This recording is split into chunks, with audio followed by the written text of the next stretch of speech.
husband. Wise. Peckus. How are you doing? Good. How are you? Big week. Big week. I thought this would be kind of fun. Actually, Tanner thought this would be fun. It was Tanner's idea. But the reason that we were going to do this podcast is to talk about all this crazy shit that's going on this week. I'm going to go first. Cool? Please.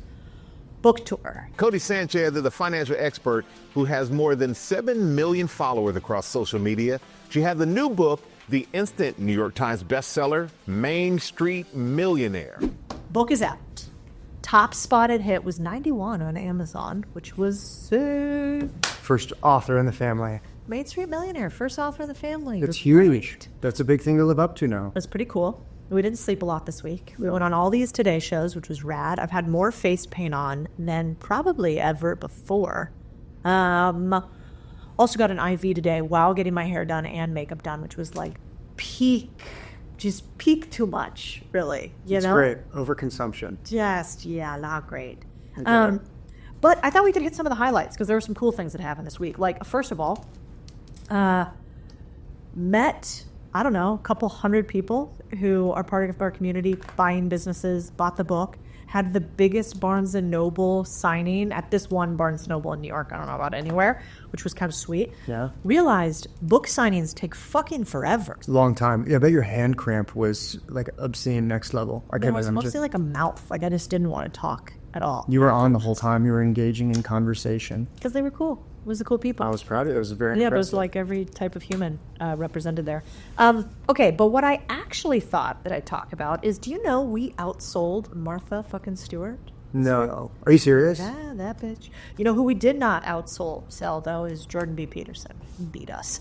Jordan's been out for a while. Plus, he's like brilliant. But, Speaks to a generation of young men. Women. Yep. So, Martha, just saying, we're coming for you. We're not coming for you in the kitchen, because you know that's not my strong suit. That's yours. Dude, I would love to learn from the master. Maybe you should have a cookbook. Me? Yeah. The lazy man's cookbook, or No, like hairy-chested cooks. find her heart through her stomach. Yeah. It'd be a good one. Yeah, I'm into that. Absolutely. I think it is just like a slow, it's like a slow process where you just end up changing the ingredients over time. So then you have your partner essentially eat everything that you already eat. This sounds like you might be really familiar with how to do this to somebody. It works. I love it. I don't hear any complaints. No complaints, because I don't know how to do this. And it made me think about books overall. And like, I don't know about you, but I mean, Mom and Dad, you're listening. I love you both. You know this is true, though. Mom gives these gift baskets that are like... Highly functional. Yes. They're like socks, body wash, a razor. Mm-hmm. What else might be in there? I had those little spongy things that you put between your center console and your car seat. And I think of her every time that I readjust them. It's just like... And every time I don't lose my wallet or my phone in the cracks. You're trying to suck up to her, but I feel like she watches QVC and just goes, I like this, and I like this, and I like this. No, these are way too... I'm actually would be really interested in the source of these purchases. Walmart? Because these are way too inexpensive to be on QVC. Like, you gotta, right? You have to have a price point. Like, you have to sell. You have to get product through the door. That's like, true. I don't know, $6.55 for seat capture spongers. Yeah. You also got 2 years of like very potent smelling body wash, which maybe she was trying to tell you something. I think it's a signal. You little smelly? No. Am I? No. You smell delicious. You smell like a man. So I thought I'd go with, lately I've been asking this question I kind of like, which is, what is the book or a few books that you personally keep going back to and reading? Yeah. I would start with a book that I got introduced to by a dear friend a few years ago when I was looking for what was next in life out of transitioning out of the military. Mm-hmm. And that was The Surrender Experiment. Oh, yeah. It's just like this great book about this accidental entrepreneur who started as like a community college professor and devout yogi and meditator in Central Florida. And he came to stumble into, he makes it feel like, this entrepreneurial journey where he was one of the first pioneers in software, and how he didn't sacrifice his morals, He didn't sacrifice. Like, his paradigm did not shift. He was the same man, it felt like, at the end of his journey, from what at least he communicated in the book. Great book. All right. Yeah. So Surrender Experiment. Yeah, the other one I would say is Dune. I come back to Dune a lot. Yeah, you do. We should reread that book. It's fucking huge. You It reread is. that thing? I don't reread it in its entirety. So what do you do? I almost kind of treat it like a cookbook or like the You Bible, just- where you can just just like go between chapters, and I just pick Randomly? stuff. You just kind of I have notes, and like I have a lot of pages like dog-eared and some things highlighted or some notes in the margins. I think it's an incredibly important book for a person who feels that they don't have the power to change, to have impact because of their station in life. He was the proposed prince of his father's dynasty, and then he became the walking messiah of a almost forgotten people. Yeah. And you've seen the movie or read the books, that it was done with like immense strife and sacrifice, and just a testament to, I think, a human will. Do you think you like it because you fought wars in the desert, and it is wars fought in the desert? Maybe. I think it speaks a lot to my generation, especially the global war on terror vets. I think it speaks to the impact a person can have in their own life. And I think it speaks to the fact of belief in a system. Not a system. I'll say belief in like in your personal virtues. Yeah. Right? Like, you can't lie to yourself and lie to a people, I don't think. I think it's pretty impossible. I don't know if I agree with that. Yeah. Like, that is what people do who run people typically. Really? They lie to themselves and lie to people? Yeah, I think we're great self-rationalizers. Yeah. I don't think that many people think they're evil. Mm-hmm. But I think they think they're right, And they, like, can talk themselves into being the good guy even when they're the bad guy, Yeah. It's like, they deserved it. They didn't need this. I'm better. But I'm not sure. I've never been to war, so I can't imagine that part. But I do remember your last deployment. I reread Dune, and I always liked that part where they talked about fear as the mind killer. Yeah. And that whole quote.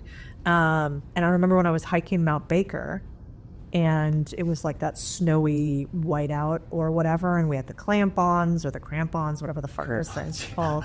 And we're on those ropes and the ice picks, and people are falling all around in the little mini crevasses. And I was so miserable and freaked out, and I don't like heights. And I didn't want to go any further, and I kept repeating that phrase, which is like, fear is the mind killer, let it pass through you. And I thought of you. Yeah? So, yeah, I like that book a lot. You know what's the other song that I listened to a lot when you were on deployment? What song? Iron and Wine. Remember that? Oh, yeah. What's it called? Walking Far From Home. Walking Far From Home. It's a beautiful song. Such a good song. He has a really interesting background, too. He's like a professor of film at like University of Florida. So good. And he's been just this incredible artist as well. Yeah. Why? Why that song? Because I would thought about you. You're like walking far from home. And he kind of talks about, iron and wine. And I remember, I think of iron when I think of like steel, and iron back then, as he was talking about, it would have been like a sword, but you got a different type of sword that was a gun, and think about like late nights and like a foreign country with like a bottle of wine. Just, yeah. I wish I had the bottle of wine. That would have been great. Missed you. Missed you too. Okay, so we go to Books. Your turn. Oh, mine. Yeah, you got to tell me. Which ones do you reread and go back to? Which one I reread is Shantaram. Yeah. That book is it's too big. There's no way you reread 1,000, 1,200 pages. I don't think it's that long. It's huge. You're right. I probably reread that every couple of years. Yeah. But it's one of those books where you can lose yourself in it. And I always go back to, the story I'm going to go to. Absolutely. So why I think that labor is so important is I remember the story in there about and I reread it when we last went to India, because it's about a man who escapes Australia, kind of loosely based on a true story, but with like spiritualism intertwined into it. And he's a convict, and he killed somebody, manslaughter on accident, goes to prison, escapes prison, goes to India, and gets caught up in India and organized crime until finally he comes to like spiritual awakening. And it's a true story of this man who eventually goes back to Australia to pay recompense for his crimes, and then goes back to India after that. And Anyway, the story is beautiful. And it's also beautiful if you're going to India because it's like this perfect picture. Mm-hmm. But there's this one story about how the guy, the Australian, is like taking a shower in like a really shitty hotel. And he's like 3 stories up or whatever in the shitty hotel. And it's so hot there and there's no air conditioning. He's like taking 3 or 4 showers a day. And he has a little guide with him who's a young Indian dude. And one day he gets up really early with his guide and he sees these guys hauling, these huge barrels of water on their back up the stairs. And he's like, oh my God, that looks so miserable. What are they doing? And he's like, well, his guide says, well, they're filling your shower, of course. And he's like, oh my God, I'm so sorry. I had no idea that that's what they had to do to fill my shower. I'll never shower again. And his guide kind of freaks out. And he's like, what do you mean? You should shower 6 times a day. Look at these guys. You're giving them labor and work. Look how strong they are. Look at them be able to provide for their family. And I always go back to that because I'm like, that is a perfect example of what people don't fucking understand when they think about capitalism's bad and labor's bad and they're taking advantage of people. It's like, no, to give somebody labor is so beautiful because it gives them an opportunity to be needed, useful, and then to provide for others. Yeah, it's a huge perspective shift. And I think it's like you have to consciously, like when you look at, in my beliefs, if you look at socialism or communism, that is a structure that has to be attended constantly. Yeah. Whereas capitalism tends to right-size itself. And I think that is a perfect example of the trickle-down effects of what happens when there is an exogenous effect and somebody decides to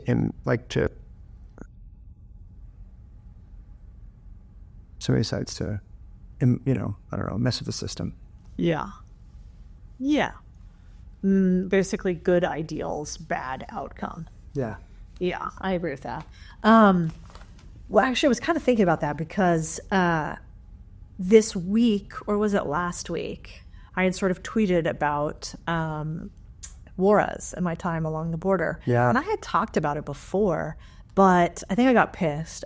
Sometimes I think both of our best writings happen when you're really mad or worked up about something. And I was really mad because a bunch of people were talking about how open border policies are kind. Mm-hmm. And I don't believe that at all. I think it creates massive tragedy and violence. And so I was writing about my time down there when I was in college, and how I spent a period of time along the U.S.-Mexico border in Juarez, which is a city across from El Paso, right? And, what was interesting is you and I haven't even talked about it that much. No, we haven't.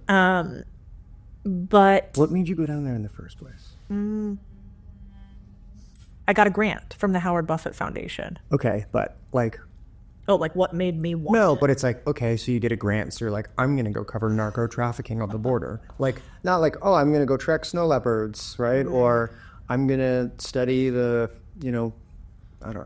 effects of, water restriction or resource restrictions, in the Southwest. You chose to cover narco trafficking. I don't know. I find it fascinating. Did you apply? Sorry, go ahead. No, tell me. Did you apply for the grant with the understanding of this is what you want to do, or did you get the grant and then you're this is what I'm going to do with it? Yeah, you got the grant first. Basically, I was in the what was it called? The journalism school. Yeah, Walter Cronkite School for Print Journalism, and it was a good school for that. Arizona's not the Harvard of the West, but anyway, and I started working with the dean of the Walter Cronkite School because I liked writing and it was in one of her classes and did well, whatever. And she told me to apply for it. Yeah. And there was a group of us that all did it and we could choose different segments that we wanted to focus on.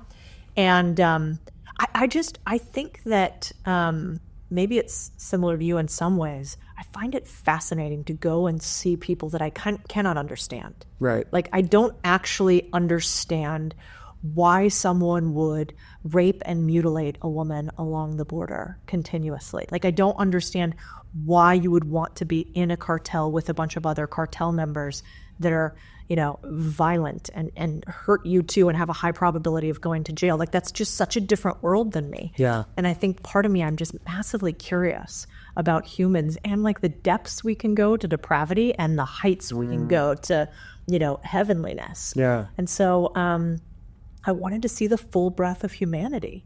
And so money, like similar to you, money actually never interested me when I was young. I really just wanted adventure. You know, my favorite book was Adventure Capitalist, which is where he like rode a motorbike all around the world. Oh, yeah. And that's how I ended up setting that business up in Latin America. But back then, I wanted to tell stories that nobody else had covered before. And I found that adventure fascinating. And I liked that like slight sense of danger for whatever reason. And so, yeah, that's why I ended up going down there. And another woman, Courtney Sargent, went with me for part of it, and she was my photographer. Yeah. And I remember... Why just part of it? Did she not last as long, or was it just... No, there were like, we had the different assignments. Okay. Like I would go down some places, she would go down. Okay, got it. No, I think she's still a journalist. And what was it? Was it just like, I'm going to observe and report, or was there some distinct element that you wanted to cover or like bring to light? You know, what I found is like when you're observing things will just like emerge. Of course. So I went down there originally. Usually you start with a who. So I had this guy, Gil Gillenwater, who had something in Agua Prieta. Rancho Feliz was the name. It was a nonprofit. It was a really cool idea. So basically Gil made a bunch of money in real estate, becomes kind of spiritual, becomes buddies with the Dalai Lama of all people, starts this nonprofit in Mexico called Rancho Feliz. And the idea is this: you get a house in Rancho Feliz if you help somebody else build theirs. And so it is a self-fulfilling nonprofit in that they have to be profitable, they have to help each other, they have to have jobs inside of the nonprofit. They can't let anything go into neglect, or they get kicked out of the community. So it's kind of this like capitalistic nonprofit. Anyway, I thought that was cool. So I started with him and was like, he's got all these connections down there, because I didn't know anybody and I spoke Spanish, but not that well. And then we were in Agua Prieta for a bit, and that was kind of wild because I remember it being real cold there during the winter, and none of those places have heat, right? Yeah. So Courtney and I are like sitting by that propane tank, and you really shouldn't do that all night. And so one of us had to stay up. But anyway, that's where we started getting a few connections. And Agua Prieta wasn't that dangerous. So we started there, but then we realized if we wanted to cover interesting stories, like, you know, things that were headline stories, we need to go to the bigger city. Yeah. So then we went to Juarez and El Paso. And the moment that I knew I wanted to cover what was happening there, I'll never forget. When you come from El Paso into Juarez, you cross the Rio Grande. There's a bridge that goes over the... Oh, yeah, I remember. Right? Yeah. And back then, and I don't know if it's still there, but there was this cross on the Juarez side, big wooden cross, and it was covered with pink ribbons and tokens. And every single one of those was for a woman who was missing, las desaparecidas. Okay. And it was a big cross, and in my mind, it's probably even bigger than it is, but I remember it being like towering to me. And I remember looking at it and thinking, my God, like all these murdered women, you know, why? How? Who's doing this? And then as you walked the city, all along the city, you'd see crosses, like little memorials with, you know, like the Sons of Maria or whoever, and pink little pamphlets of the missing women. And when I saw those, I was like, how can so many like beautiful young girls just go missing and nobody cares? And it's like right there. It's like stone's throw from El Paso. You know, how could that be? But when you look at it, though, is it just a different social dynamic, like not caring? Like people grieve differently. People value human life differently. Do you think they had just become so socially conditioned to seeing it happen that it was like not a factor of if but when? I think that darkness, or like, I think that bad things love darkness. Bad things love darkness. Like operators go out at night, right? Why? Because like the cover of darkness, I don't know why, but it's just easier to operate when things are opaque. And the interesting part about Juarez is that most of the people who were there are transient. So they have these big maquiladoras, the factories there, right? Okay. Where U.S. companies manufacture like Home Depot parts. Lowe's has big maquiladoras. We went in many of them, and they're like these, you know, assembly lines where they bus in women predominantly because the men fought too much. So it was almost all the workers in there would be young women. So they're docile, they don't fight, they get paid less. There's no cartel like activity there because they're young women. They bus them in from these like little shanty towns. Most of these women aren't even Mexican. They're like from Central America or South America, or they're from South Mexico. Oh, wow. Okay. So it's a really vulnerable population where these women are getting sent up north because they can make money and send it back to their family, and the money's real for their family that they can send back. So they don't commute. They're there the entire, or they're there for extended periods of time. They're there for extended periods of time. And a lot of them are trying to get to the U.S., right? This is like a stop off on the way to try to get to the U.S. Got it. Or to make money in the meantime. But they are super vulnerable because they don't have family, or if they do, family gets separated easily there. And so I think there's this opaqueness there where you usually would know everybody in a small town, and there you don't, because you have all these people funneling through. And then you have a bunch of people trying to cross the border there. It's one of the most porous sections of the border in an urban area. I don't know if that's still the case, but at least it was back then. And then for whatever reason, it's like where the Sinaloan and the Sonoran cartel were butting heads. And so they were at war, basically, when I was down there. And I was reading that, like, last year, 2,000 people were murdered in Juarez. Last year alone? Last year, which is crazy. When I was down there, they said that during that 3-year period that I was there, I wasn't there for 3 years, but like that rolling 3-year period, 10,000 people were murdered. I mean, I remember jailbreaks from the local prison where they brought in a fucking Apache helicopter to break somebody out of the prison. Were cartel members? Yeah. Sure. It's like, where does a fucking cartel get an Apache helicopter? How does that happen? They buy it because that's from us, right? I wouldn't even begin to know where. I think you would probably buy it on the black market somehow, and I have no idea. I don't know. Oh, we got to look that up. Maybe that's why the budget is so big for the Department of Defense. Why? Because everybody's just kidding. Everything, it's like, don't they say that, like, they say that Americans have X number of guns, but like 30 to 40% of them are in Mexico. Like they're not even all in the U.S. I don't know what the number is, but I know that there's like a significant percentage. Well, I mean, just for, like, we all are aware of the gun violence that goes on in Mexico. Oh, yeah. And there's supposedly one single gun store in the entire country, and it's on a military base. Yeah, so they're not getting their guns from Mexico. No. What if 2025 wasn't just a year of grind, but a year of ownership and flow?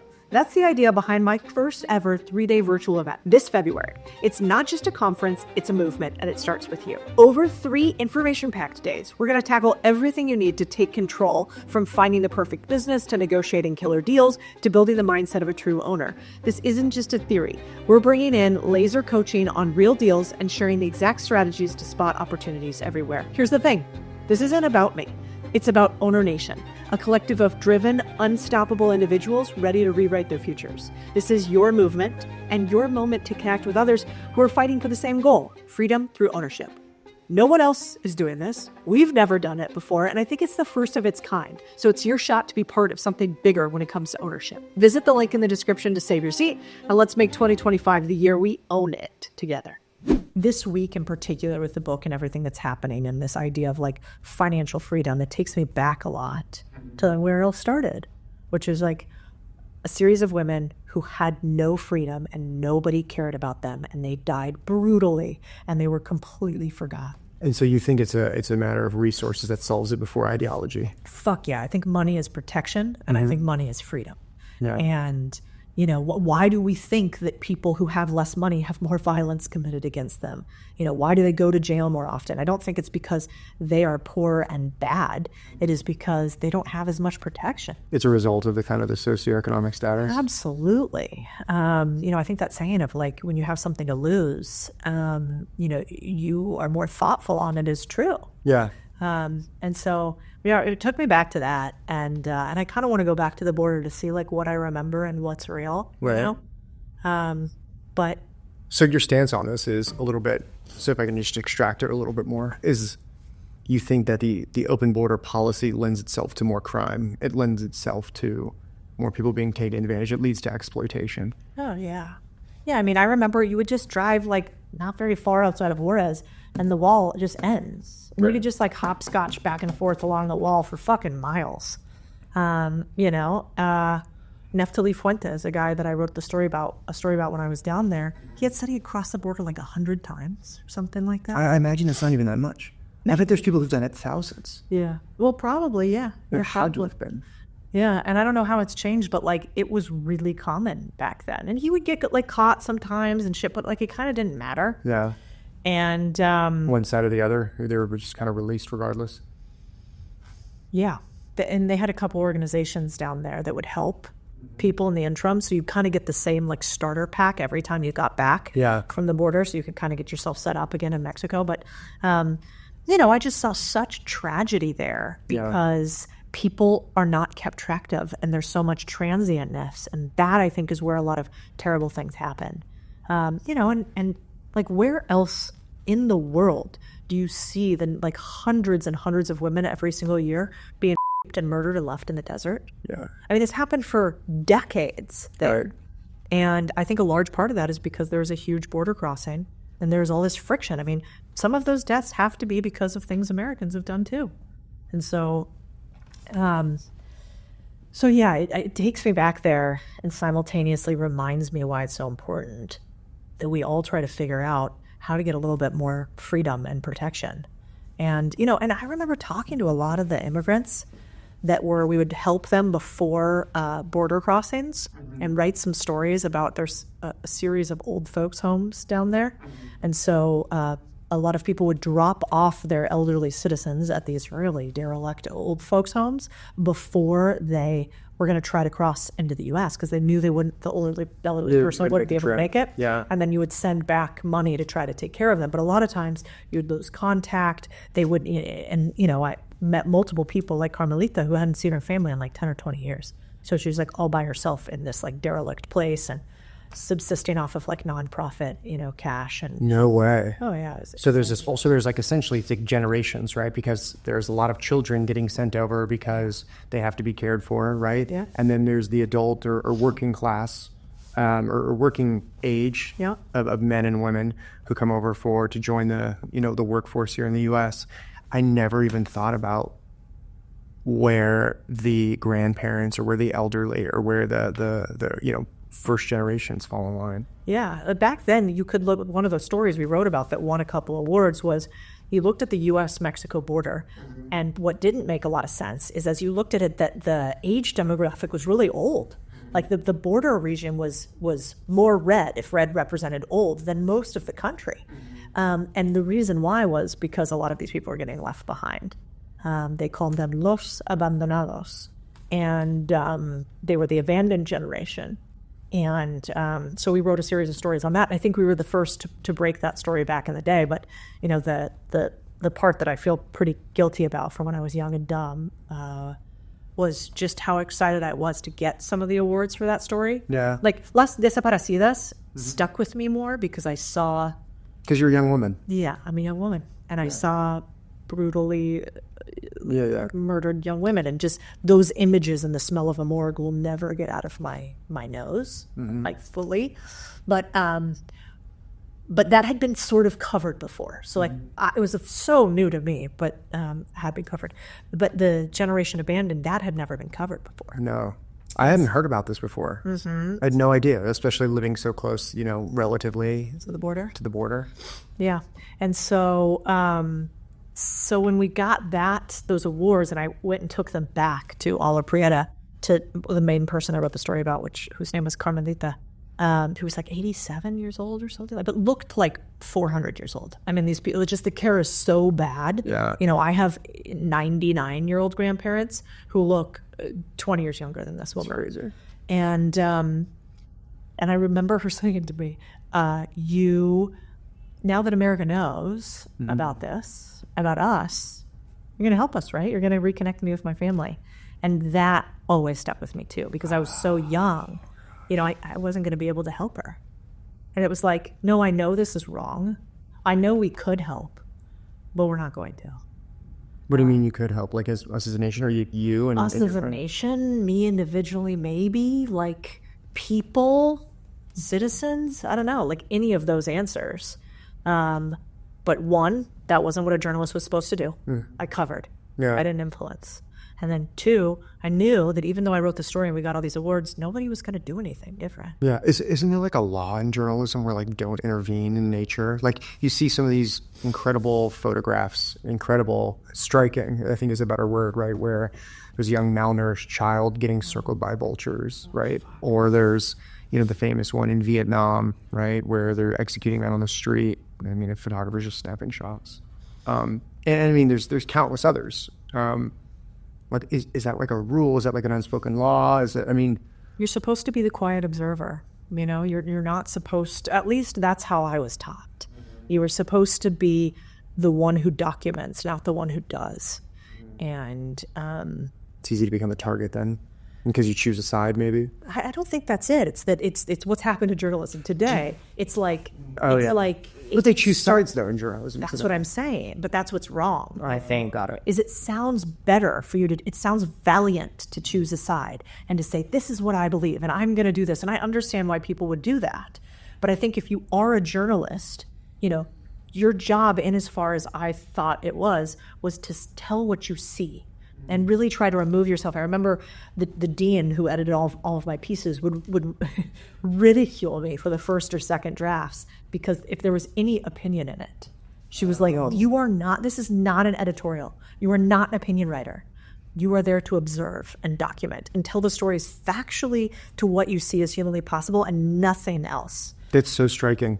Because in that short amount of time since then to now, everything's littered with opinion. 100%. I don't think you can find many without it. No, and in fact, when I was younger, I thought I was pretty righteous. Like, I was like, that's why I didn't stay in journalism. You know, I was like, I don't want to write the stories. Like, I want to change them. Yeah. This is wrong. I want to tell them what's actually happening.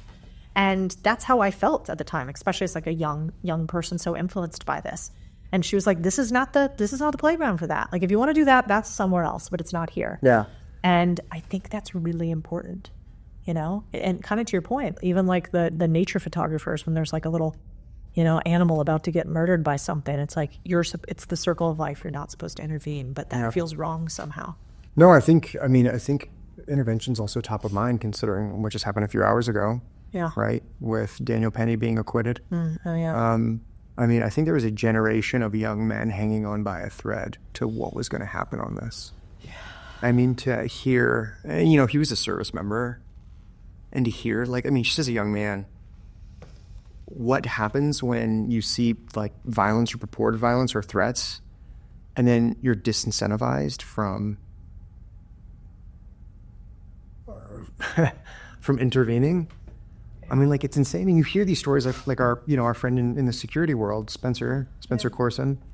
You know, he's talked about times where you hear these cases where there'd be a domestic dispute going on, a man like just beating a woman senseless in public, somebody intervening. Turns out, you know, it's a husband-wife pair that are, you know, drug addicts. Boom, this guy gets sued, right, for assault. And she doesn't press charges on her husband, and like it just goes down. And so to see Daniel Penny, where something like that happens, when he intervenes, you know, a man was still alive when police arrived.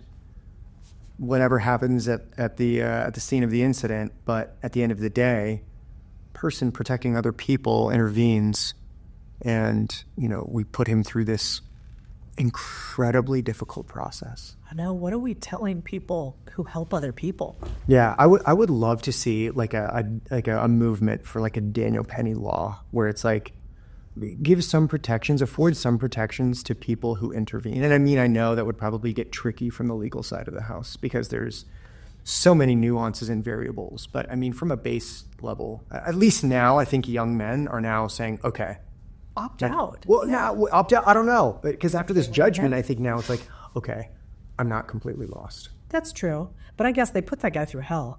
Yeah. So, but again, like, and if that was me, that woman on the subway, and no one came to my aid, could you even imagine? Like, yeah, what an awful society. Yeah, no, exactly. And I think you see it like from city to city, right? I mean, I don't think it was anything that we would find in Austin, Texas like that. It'd be interesting to see. You know, you kind of don't know, right? Until it's true. I say it now and I'm like, well. Well, I would say it more like this. Like, I remember the other day, you're just like, everybody thinks that they're going to do something and step in until it happens to them. Mm-hmm. Like, you know this. You've had many incidents that, you know, I won't say, that where somebody's done something bad and you've stepped up. You've been like, hey, something happened. It's not acceptable. I do not allow violence to happen near me in this way. So like, I'll answer the call. But I don't think a lot of people answer the call. I think a lot more people than realize it. Like, isn't there what's that phenomenon called where like, it's Tragedy of the Commons. Tragedy of the Commons, yes. But there's another one that's like where when something happens but there's a crowd, they assume that the other people are going to step in and they don't. Ooh, I don't know. We'll figure it out later. Somebody will tell us in the comments. But basically, that's the idea. Is like, you're basically like, somebody else will deal with it. Somebody else will deal with it. Yeah. And that's how like terrible things happen in big groups. No, well, mom mentality, but it's like the anti. It's like, it's like because you can hide them. You can hide, you can commit violence and hide amongst a crowd because if you're all guilty, no one is guilty. Yeah, exactly. But if you single out an individual for it, yeah, or you make the assumption that somebody else will intervene. Yeah. Well, I remember when I was a journalist in Phoenix, I did a ride along with a cop, and we got called to a house for domestic violence. Okay. And he was like, "Oh, we're going to XYZ place," and he's like, "It's this lady and this like guy." He knows about it. He knew that. Yeah, he was like, "Oh, it's Sally and Tom again." Wow. And we get there, and let's call her Sally. Is like beat to fuck. I mean, she is like bleeding. She is disheveled. He's obviously fucked up. And she's like, "Oh no, nothing happens here." And the policeman tried to talk her, and he's like, "Nothing. Something obviously happened here. What happened? You called us," because she had called the police to stop him from beating her to death. But then when the cops get there, for whatever reason, Stockholm syndrome or whatever, she goes back on it, which apparently happens a lot until the guy and whatever. So we had to leave, and I remember saying to the policeman, like, "Oh my, like obviously that man beat the shit out of her. What do we do?" Like, and he's like, "Listen, if they don't press charges." And they don't, unless we see something happen where we have a right to take that guy into custody, we legally can't do anything. And no witnesses because she was the one that called. And so there's nothing we do. And he's like, and the saddest part is he'll eventually kill her. Because that's what we see happen. Statistically, that's like statistically. That's terrible. And, yeah. And that really stuck with me. And then I remember over the course of that night, the next place he got called was like a bar or something, and we picked up a homeless guy who just proceeded to piss all over the back of the police car while we were in it. You know how there's like the cage in front, and so the thing just fucking reeked, and then we have to drop him off. The guy's got to handle him and everything, that he's got to clean out urine like from all over the back. I mean, I can't think of a worse job, honestly, sometimes. I hope we have a major switch in how we think about service-based jobs. I really, really hope that we significantly turn around how they're compensated, how we think about them. I mean, I think to the entirety, like teachers. I mean, like your mom was a teacher for 30 years. Yeah. Oh my, and what she had to deal with on a daily basis. Like, I have so much respect for her and the fact that she was able to come home and be a wife and be a mother and be as like patient and as impactful as she was and still is for you and your family. Because I don't like that would drain all. Because think about it, like how many unruly kids at times, because special needs, and so not necessarily all of them were unruly, but they had to be managed constantly, right? Yeah. And so I could just imagine like how difficult it would be with one or two, and especially of your own, but a classroom full of 15, 20, even 10. Oh yeah, that was tough. Plus that was crazy, like back in the day. I don't give her enough credit, I really should. 30-year special education teacher. She'd get up at 5 a.m. to go drive to Mesa, which is far from us, to be there at like 6 o'clock. So that school started at like 7. She had to prep stuff beforehand each time. And she did that for 30 years. And then back then, special education was always in a trailer. Not only that, but it was like it wasn't diagnosed. They didn't separate. No, 100%. But also like the aptitude of the children. Oh, it wouldn't separate them by. No, you could have extreme. Whatever. Yes. Yeah. I mean, she had one student who would like shove thumbtacks under her fingers, and she would always find thumbtacks all over the place, and so they'd be bleeding just crazy stuff. And another one that would like get really upset and was a bigger kid, and so would start like screaming and ripping off their clothes and then like run around naked. And it was an elementary school and a middle school, so like young kids don't need to be seeing all those parts and stuff. And the support infrastructure has to change. Totally. When people tell me how little teachers make, it's like you're paying this person expecting them to be a new contributing member of society, yet we treat them like, at minimum wage levels. Yeah. Yeah. But she loved it for a long time. I think the reason she eventually got out of it, remember, she told us, was because they ended up wanting the teachers to restrain the children, like bodily restrain the Oh children. yeah, like at the hub. She was saying at the power hub that they were covered, that she was trying. She was just like, they were trying to train teachers to do. I'm not going to like put my hands on somebody else's kid, and I don't have any interest in that. And so she ended up retiring. But man, I think, like, I thought I would have a bad day, and then I call her. Yeah, what the story though that I think you should tell if you want is, do you remember? Of course you remember the story about the guy and the final night. And are you talking about that night when you had the military leader who had to kind of give up his land, where his family and generations had fought and died? Kind of. Okay. Yeah. So yeah, in the semi-autonomous region of Iraq known as Kurdistan, there was like a local military commander who had deep family ties. His family had been there for generations, and he had built an incredibly successful telecom company in the region that had enabled cell phone usage in the area that just like hadn't been available in the area for decades, right? Like lagging significantly behind modern infrastructure.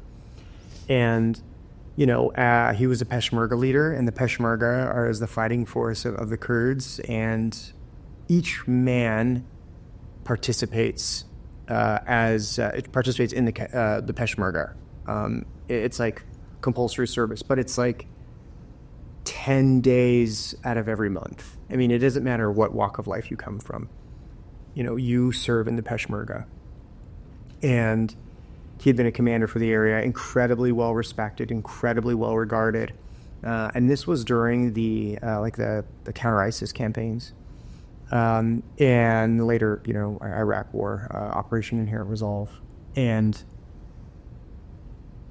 I remember the conversation that I had with him, because we were given an order to like leave our area because there was like an internal skirmish from Iraqis and the Kurds.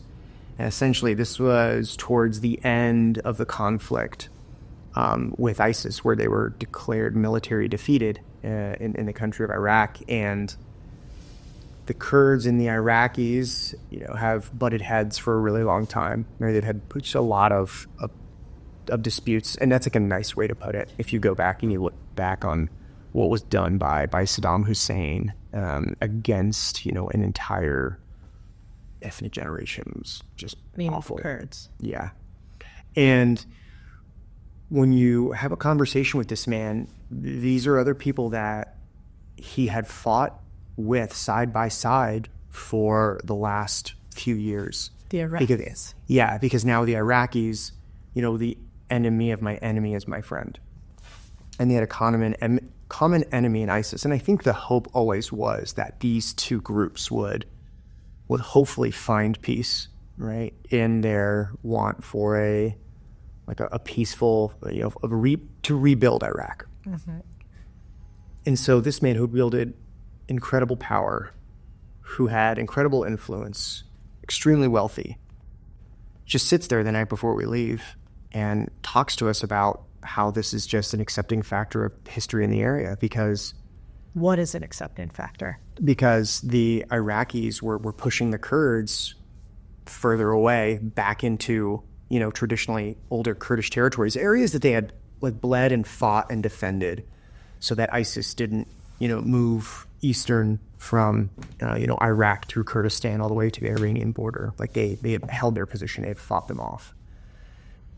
And you see the Iraqi forces the next day turn their weapons at the people with whom they've been fighting alongside, for the last few years. And a lot of these individuals, right, men my age and younger, even a lot that were older, had not experienced the crimes against each other that their past generations were responsible for.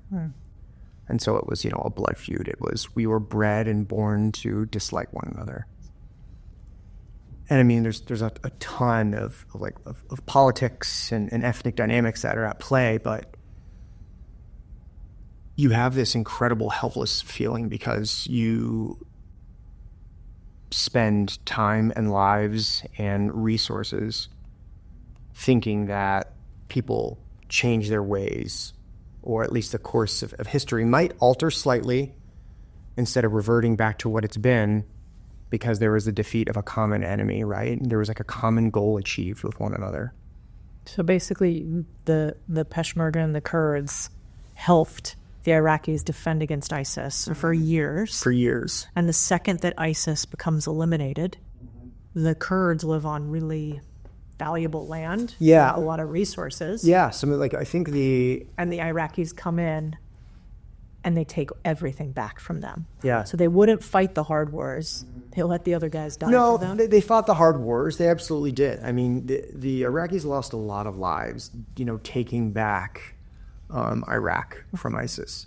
But this is an area that, was extremely rich in energy resources, right? I mean, it's like beautiful, green, rolling hills. It looks like Central California. Kurdistan. Yeah, Kurdistan. People don't realize. They think of it just like a forgotten, desolate desert. It's not. It's a beautiful, like, thriving metropolis. And that's not very much of Iraq, right? That is No. a small portion. It's a small portion-ish, but it's like it's more significant than you would imagine, right? And so Kurdistan, right? The Kurds live across, western Iran, northeastern Iraq, southern Turkey, and like northeastern Syria. Mm-hmm. And, they're treated like, there's a certain sect of Kurds that are treated like terrorists in Syria. The, ethnic Kurds in Iran are like welcomed as their own. In Iraq, it's still like a very heavily disputed area. And I mean, when I say similar autonomous, it's like the China and Tibet dynamic, Wow. right? Not too dissimilar. I mean, you have like movie theaters and you have like restaurants and malls, and you see like supercars like driving around, and men are in suits. Like in Kurdistan, it's a very like. What is it like in the rest of Iraq? Not that, right? I mean, the rest of Iraq is like it's a very like it's a poor country. It is not nearly as modernized. It's not nearly like have the amenities that we do, and people also don't realize in Kurdistan, it's not all of one faith, right? I mean, you can be of many different denominations and many different faiths, which just like blows people's minds. And you won't get attacked. You won't be persecuted. But elsewhere in Iraq, you would be. Absolutely, yeah. The fun fact, the oldest continuously populated city in the world is the capital of Kurdistan, Erbil, Iraq. Yeah, which is where you were, right? Around there and other places, yeah. Oh, copy, right. Yeah, cut that out. Yeah. So you see this guy and you see resources, and so that's why I ask so many of these questions around it, because like I saw a guy with resources. I saw a guy who changed. I saw him be the leader of these people who would do anything for him, who like fought and bled and stood there at the edges of existence, knowing full well that the people who were helping him might turn their backs on him, or would likely if history had repeated itself as it did. And he had to go back to a life of which, how do I put this? He wasn't revered by his partners for what he did. Mm-hmm. He was thankless, and he was taken advantage of. And so I always wonder, right, like the price of intervention. Mm. Yeah. I mean, for him, it's an existential threat, right? He has to.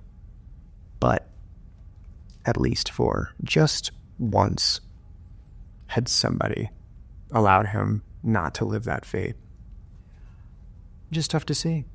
Fair. And then it crumbles into, like a civil war type thing. And it's a messy subject. What's interesting too is like, I say that money is the key to freedom, but it's like to a point, It's like money, but also we really got to watch out for too much power in the hands of the government, that happens. I mean, I think hands of the government, but, we talk about mob mentality, right? And I think we talk about the wills of people. I think you can earn your way into constraints and in confinement in and of itself. That's like getting on this hamster wheel. for me. I don't understand. You talk about getting on this hamster wheel, right? Like, what was the old joke, in one of your old firms was like, a guy wants to buy a Ferrari? Yeah. I might too. Yeah. But he had to keep working. Exactly. Yeah. Well, I guess I think about it more like, I don't think most people realize in America, like, if you've never seen the fall of a civilization in some way, it's really hard to understand it. Like, when I saw how quick companies fell in Argentina under Cristina Fernandez, I was like, oh my God. Like, everything that we have is actually super delicate and interconnected. And if we allow too few in positions of power to control everything, they can pull it all away. Because it literally changed overnight. It changed, like, basically overnight. And it like happens really slow and then it happens really fast. Is what they say about recessions too. Right. And I mean, the history of Latin America is all about that, right? Yeah. And and I saw the same thing, happen. Like, I remember my brother was in Chile, like, locked up in his room. Remember during the during COVID, when they were having riots downtown all across he couldn't leave and get anything out for like a couple weeks. And so, like, having seen that happen in those countries, I think I'm so much more protective of what we have here in America because it's fragile. Yeah. And you saw it firsthand. Like, I wasn't in a center of power. I didn't know anybody in politics when I was, seeing some of that stuff happen there. You, like, actually engaged with the people who were running things and then had to watch it fall too. I mean, it leaves a mark. Yeah. No, absolutely. Because it makes me think about, like, we talk, we protect the house. Yeah. It's like, sometimes how? Sometimes how? Right? Or is it like, are you lying to yourself in terms of your ability to protect it all? Yeah. I guess you do what you can with what you have. Yeah. Watching civilizations crumble. Yeah, but I do think, like, everybody talks about, like, yeah, go travel and see the world. And it's like, yes, but like, just because if you've been to Chicago, like, I remember when I lived in Chicago, like, you're down on, like, the Miracle Mile, you're, like, at the Merchandise Mart, it's fucking gorgeous, like, everything's great. If you only saw that area, you would never think that it was close to the murder capital of the U.S. Yeah. Because you never went south. And if you never went south, you never saw how close you were and yet so far from, like, a totally different world. And so sometimes I think, like, it's not actually travel that makes a difference. It's, like, experience, Yeah, I think people like to substitute those words oftentimes. They believe Logo citizen. The coach can say that. That their travel is an experience, and it is in of itself, right? But I mean, I still think it's important to understand what makes other cultures tick. Like I talked about earlier, when you have people feeling about the desaparecidas and los abandonados, like, how do we view human life? How do we grieve? Because I would also argue that, their system was better for elderly care, right? I mean, you take care of your grandparents. Yes, you take care of your entire families. Whereas us in the U.S., we send them off. Their communal system is way better, yeah. Their systemic nationwide system, fucking awful. I agree. But, like, they don't just let go of their elderly people. Yeah. You know what also made me realize? Like, I'd be curious your take. I think evil exists. I think there are evil motherfuckers that will do really terrible, terrible things. And it's hard to believe it if you haven't seen it. But it's our job to, like, protect against that if you have any resources at all. Yeah, I mean, I say often, and I think you probably would agree since of what your experiences were as a journalist, but, like, I don't think I'll be surprised by human nature ever again. Yeah. You know what I mean? The ability for someone to do something just so evil and lascivious or just so offensive against another person or society writ large. And I hate that that's the view. Like, don't get me wrong. I wish it was. I wish it wasn't a view that I held. But it's very difficult to be proven opposite. Yeah, I think you're a very optimistic realist. You're like, lots of shit can happen. Lots of good shit can happen too. Well, I love you. I love you. This was fun. You exist in the world. Me too, you. I'm so proud of you. What a great week. Thank you. It's been fun. Yeah, I hope the book helps. I hope it makes a mark and people get a little bit more pushback on freedom. I do too. We'll see. How do I steal her butt? Immediately. Okay. So I think we should start talking about first, like, it's pretty incredible. Like, you have all these methodologies you use. But for us women, we have a hard time activating our glutes in particular. And I didn't know that was a thing until I started going down your rabbit hole of mind-muscle connection and how important that is for glutes. And so for normies like me who've never done anything like this, how does one steal a Sonata butt? You got to put in the work. Dang it, there's still three steps. It's not easy. There's no magic pill, unfortunately. You know, I say that the magic pill is in the work that you're trying to avoid. So do the work. And unfortunately, like, glutes are a big muscle, so they need a lot of work. But mind-muscle connection is one of the biggest things that I've always employed, which is you touch, you think about the muscle that's working, you are present with the muscles that are working, in this case your glutes. You'll see me on a lot of videos, I'm like touching whatever area, and mostly glutes that I'm working out, because there is a correlation, as you probably know, with mind to body and body to mind. It basically sends those signals up to the brain that we're working these muscles, so let's activate them. And then to get more, if you want to know more like technical aspects of it, you know, there is in my book a way to work out your glutes that is effective. So including things that are like a squat or a lunge, which are moving in one vector, and then doing RDLs like hip hinge exercises, and then going into vertical vectors like step ups, doing abduction, which is working your side booty, upper booty, and then a hip thrust, which is like that contractor. So employing all of these different aspects and then hitting it, you know, like 3 times a week. For me, it's really important because it is the biggest muscle in your body and will burn more calories and will help you health-wise. Yeah, I like that. As well. And so basically if we've never heard of that before, mind-muscle connection, the first activation is you touch it. So if I'm like trying to move this part, I actually touch it with my finger. Yeah. And why does that actually help? Like, how have we gotten so disconnected from our muscles? Because we're thinking about, you know, what am I going to have for dinner? What TV show I'm going to watch, you know, or, you know, the children have, you know, this sport and that activity. We're busy, so we are not in our bodies. Most of us are like, you know, watching a series or something while we're working out, or listening to music. Or I don't even listen to music anymore because I want to be present with what I'm doing in that moment. That's like my moving meditation in a way, not the discount actual eyes closed and bringing it to, you know, internally, but that's my moving meditation. That's one of the reasons, especially nowadays, that we've become so disconnected.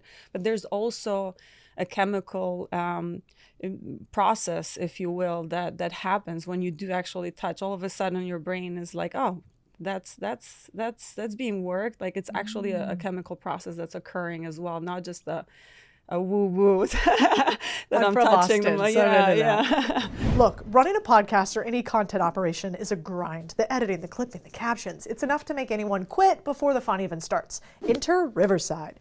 This tool is your content powerhouse. Forget decent quality virtual calls. Riverside gives you 4K video, pristine audio, and makes deadweight tasks disappear faster than bad ideas. Their text-based editor slashes, silences, and edits errors with one click. Needing some extra clips? Riverside's AI Magic Clips finds the moments people actually care about and delivers them to you. No guessing, no endless replays. And here's the kicker. You don't even need to record in the platform to use its features. You have the option to upload your footage to Riverside, letting it handle the heavy lifting. So you can save your brain power for the creative stuff. So stop drowning in edits, get busy creating, hit the link in the description, use code Cody, and thank me later. When you talk about moving meditation, I went down a rabbit hole of your stuff. You've talked about this a lot. But I think a lot of us, when we're in the gym, we're like, this is painful. I want to pretend I'm not here. I want to distract myself. And yours is kind of the opposite. So explain what that is. It is. So actually I'm maybe a gluten for punishment, but when my mind goes there, like this sucks, like I want to get out of here, I'm actually, no, you're going to slow it down and you're going to add two reps on top of that. Oh, God. Just so that, you know, again, I'm kind of bringing it back to the body and not running with the thoughts that are taking over my mind in the moment. Listen, if you watching TV or listening to music or whatever you need to do in the meantime gets you to get moving and work out, do it. If that's the only way that you're going to do it, do it. But if we're talking about then maximizing like your results and talking about like the nitty gritty, then yes, you'd want to kind of fully concentrate on what you're doing in that particular moment. Yeah. When you grew up in Albania, right? Yeah. Mm-hmm. And you left when you were a teen? Mm-hmm.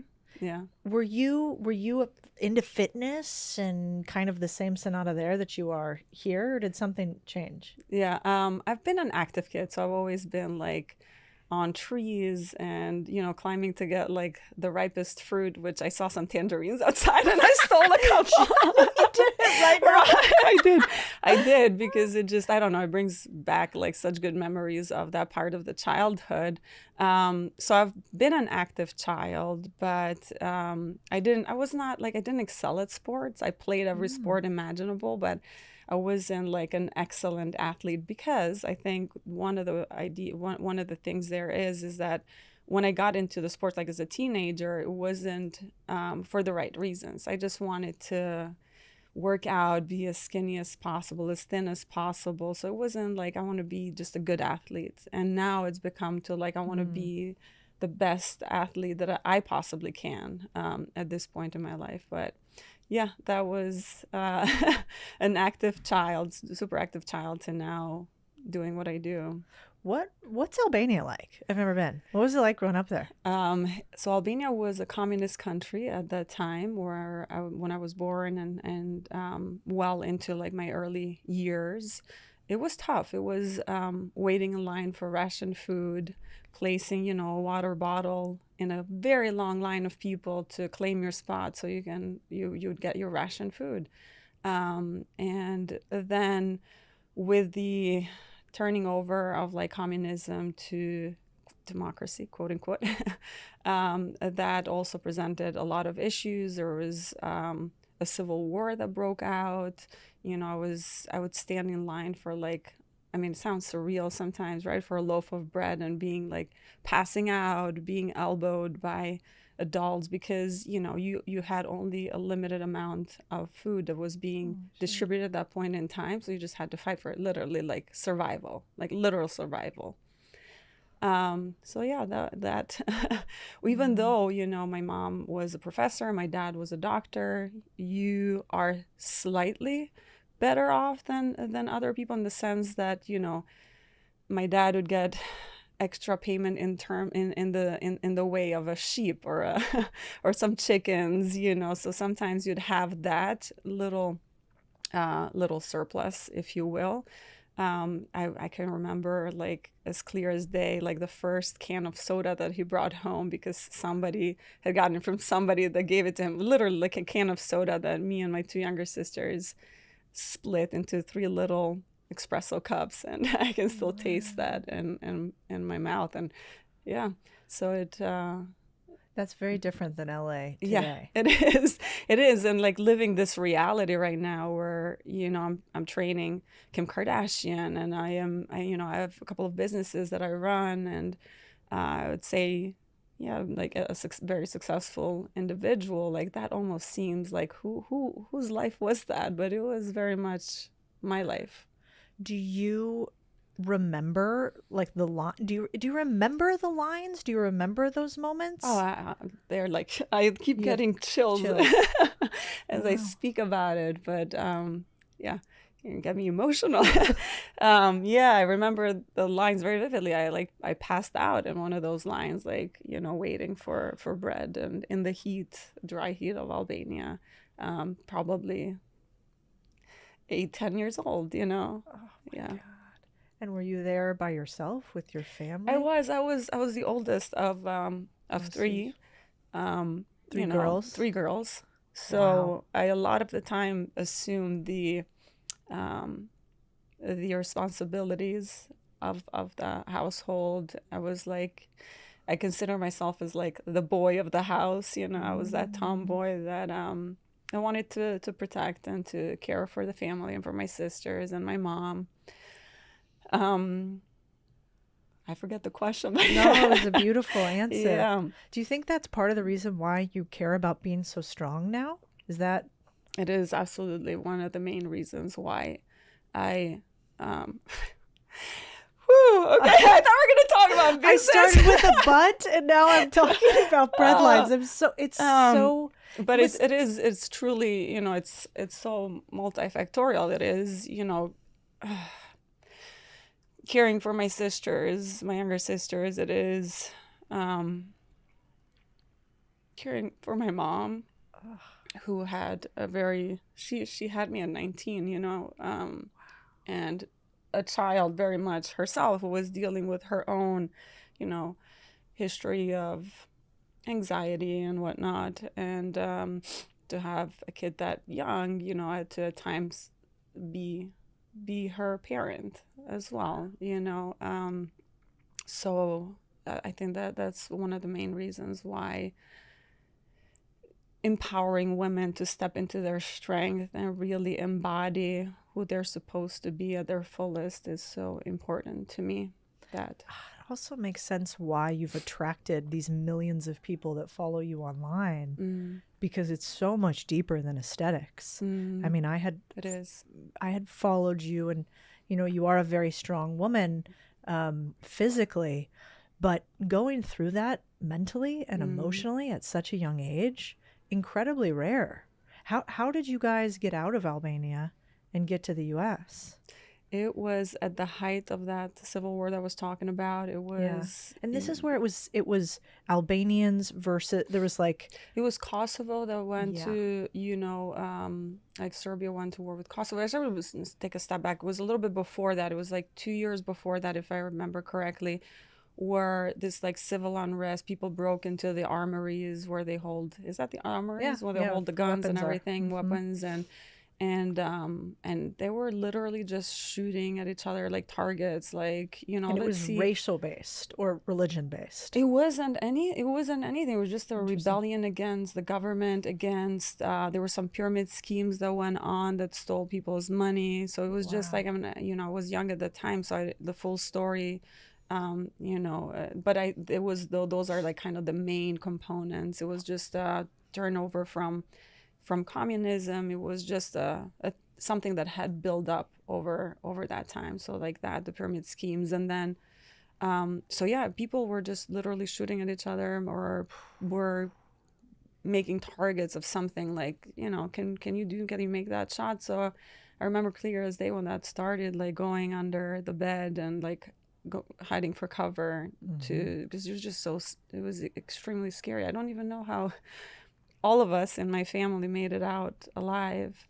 We fortunately, to go back to your question, fortunately won the lottery to actually come here legally. So we were equipped with a green card, which very fortunate as compared to other people.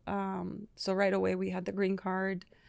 Then we got our passports, and that came at a time that was needed. Did you speak English? I was the only one in the family that spoke English, because I had taken some courses, some private English courses, not one-on-one, but like group courses that were outside of school hours. So, you know, that came again with the responsibility of like having to translate, you know, at 14, 15 for my parents, and had to carry them through. I was the only one to, And do they all live here now? They're in New York. Yeah, they live here. Oh my Lord. They're better equipped now, so thankfully. He said, Mom, learn some English. Yeah. Incredible. And you know what's fascinating is I want to talk a little bit about the app and the business that you have too, because it translates to so much more than physical strength, which is really one of the main reasons I wanted to have you on. Everybody knows you on the internet for your strong body and these videos that you do that are very easy to understand about how to get strong and beautiful for women. Like you could be strong and fit and feminine and yet there's so much depth here. And so you could have, quote unquote, just started another workout app, but instead you decided to do something a little bit different. Will you talk about that? And now it makes a lot more sense. Yeah, I think there is a lot of areas in our lives, especially in women's lives, that are sometimes spoken and unspoken that we would like a little bit of help with and a little bit more direction. I mean, there is so much information out there nowadays that it's so overwhelming to decipher through. I mean, God knows how many reels my mom sends me on a daily basis. Oh, me too. I'm like, Mom, forget put about your like phone children down. and perimenopause now. It's like we have to know everything. Yes. So you have to be an expert. You have to be your own advocate. You have to maybe have a medical degree and a lawyer. You have to be a lawyer maybe in some situations, a law degree. So the idea is to really help women with not just fitness. I think fitness is paramount. It is, taking care of our health is probably one of the most important investments that we'll ever make in our life. But I think there are so many other areas that we need expertise on, like true expertise that you can kind of go in one place and find all of this versus scouring the internet or versus getting fed all of this sometimes very contradicting information. Yeah. And so the app's called We Rise. Yes, we rise together, or together we rise. I like it. Yeah. And the idea is there's fitness on it, but you're going to have a bunch of women speak on different subjects. Yes. And have actionable items, not just speak. So, somebody's speaking at you, but actually giving you tools that you can implement to achieve goals that you're working on. So whether that is changing your mindset or navigating through careers, changing careers, or creating your own brand, that's coming in 2025. What we do have now is an expert in habits and a nutritionist expert as well to help you, with even things like what are macros? How many macros should I be consuming? Did I need this app? It's so overwhelming. It's and a lot of it's simple. not for women. Like I have buddies that are all your buddies too that are health experts, but most of them are men. And so, it's intermittent fasting. Well, it turns out that's not that great if you're trying to get pregnant, for instance. I had no idea. It's not that great. Period. If you're, especially when you're hitting your late 30s and early 40s, it is just not a good idea because of our hormones. Our hormones are much different than men's hormones, and that can wreak havoc in our hormonal system. So, I used to a long time ago intermittent fast, and I've changed that because naturally I wasn't like a breakfast eater, but now I kind of make myself have that 20 to 30 grams of protein first thing in the morning, 30 minutes within waking up, so that I can tell my body basically we're good. We have some nourishment. We don't have to go into the fight or flight mode, because as women we are predisposed to go into that mode. We work out of the sympathetic system more so than the parasympathetic. So that and that kind of helps start the day that way. To really be simple here, what's the right way to start the day breakfast-wise as a chick? What should we be eating in the morning? Make sure you're eating like 20, 30 grams if you can of protein in the morning to just start you off, because your body is looking for that protein, for all those amino acids, for all those nutrients. To keep it simple for myself, like, I don't have time to cook first thing in the morning, so I'll make a protein smoothie that's also very digestible, absorbent, meal that you can make quickly. I throw in, it's pretty simple, blueberries to get a little bit of fiber. I throw in some protein in there, protein powder, either almond milk or oat milk, unsweetened usually. And what else? I throw in some nuts. I throw in my creatine in there. And I think that's pretty much it. What's the deal with creatine? People are really excited about it right now and seem to think that people should be taking creatine. Yes. For a long time. See, I don't jump onto like supplements right away. I like to like see the data and see where it's going before first of all, let's back up. Supplements are not necessary unless you are lacking in nutrition. I always go nutrition first, make sure that that's on point, and then you can see where you can supplement. It turns out that creatine is a pretty important supplement, not just in muscle growth, but in brain health as well. So I've started myself adding creatine to, especially as, get a little bit older, and, we want to really keep that muscle on. We want to grow that muscle, that strength, as well as keep our cognitive functions in check. Yeah. And creatine helps with that a lot. Yeah. You said before that one of the things that's a pet peeve of yours is that women say, hey, when I go lift, I'm going to become really bulky. Yeah. Can you talk to me about that? Is that what happens with women? We work out, we instantly get huge muscles. Huge. No, I mean, it's how we're built, like our hormones do not allow us for us to become that big naturally. I'm sure there is steroids and other anabolics that like people can use that can do that, and that's their choice. And maybe that's the fear there, because people see some of these bodybuilder women that and when you go to certain classes of bodybuilding, then they're almost like forced to take them, and you're not going to become that, because that is not being done naturally. Just lifting, eating properly will not get you to that point. It'll get you to be healthy, to grow healthy muscle that you need for quality of life, for quality longevity. I mean, muscle to me is a currency. It's a currency to health. That's how I see it.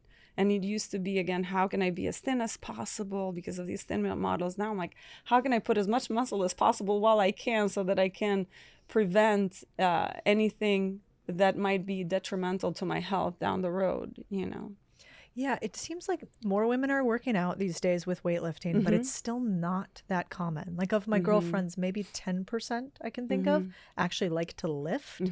Why do you think lifting is so important for women? And health, longevity, preventing osteoporosis, preventing sarcopenia, like muscle loss, like preventing all of these diseases that are at the top of the list from which women die from, because you want to prevent the fall, or you want to be able to get up from a fall.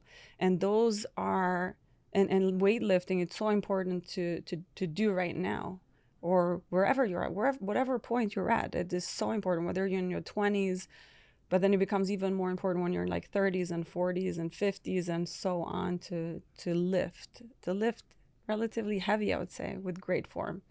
It's our health. How do you know if you're lifting heavy or not? So usually heavy, it's all relative, but I would say if in a program you're recommended, let's say 12 reps or 8 reps, heavy means going up until that 8 or 12 rep, and you're not able to go any further than that. Maybe you have 1 or 2 more reps in the tank, but you're basically AKA going to failure. And that's considered heavy, while maintaining great form. Great form. You don't want to compromise form for the weight that you're lifting. When I knew I really liked you on the internet? When I saw that you also wear your hair up to the gym. I go to like Collective, and there's a whole thing there in Austin, and everybody's like all dolled up in the gym. Have you noticed this trend? And the hair down. No, you don't have that long hair. But I'm immediately judgy. If I see like a woman working out with her hair all the way down, I'm like, oh no. I'm never going to look that cute. So I'm immediately judgy of it. But you talk a lot about intensity too in your workouts. Like, how important is it how hard you go? Should you be sweating? Does any of that matter? Is it just, do you have to go fast? What does like a workout look like in your mind? Yeah. That's ideal. I go hard and heavy. And you're sweating? Are you sweating? I grunt. I do. I'm one of the people that sometimes by like the last rep or two, I don't maybe look like that in the videos. No, I've never heard a grunt. Can we confirm? I don't want to be too distracting.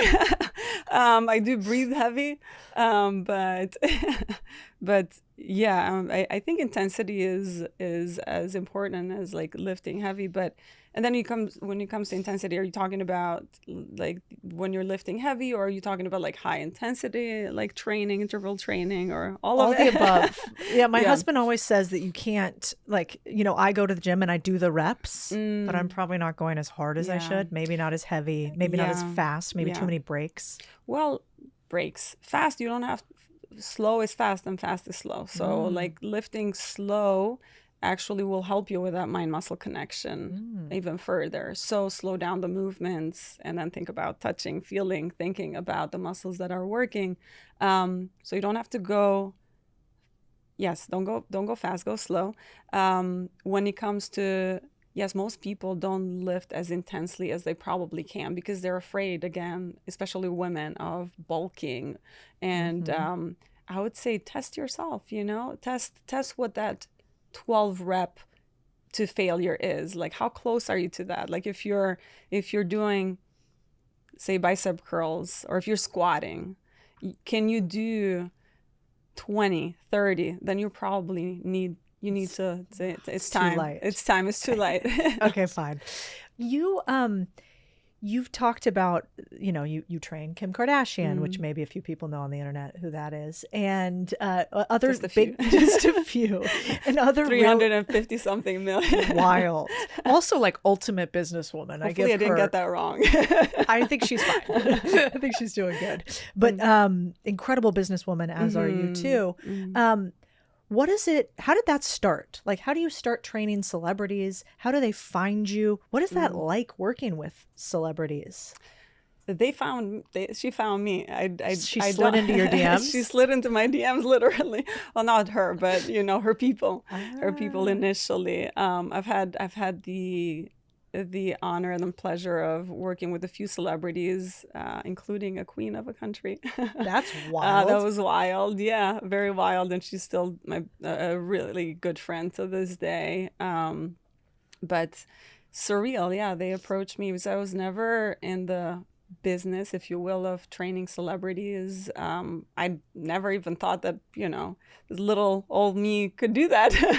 But yeah, the opportunities have kind of come across because at the end of the day, I've always been of the belief I'm going to put my best self out there. And I find, like, with like aesthetics come if you put in the work. Yeah. All the good things in business come if you put in the right kind of work. So, yeah. Yeah. You also, I think, you mentioned some really raw and honest things in your life about depression and how fitness helped you with that, and then obviously what you shared earlier.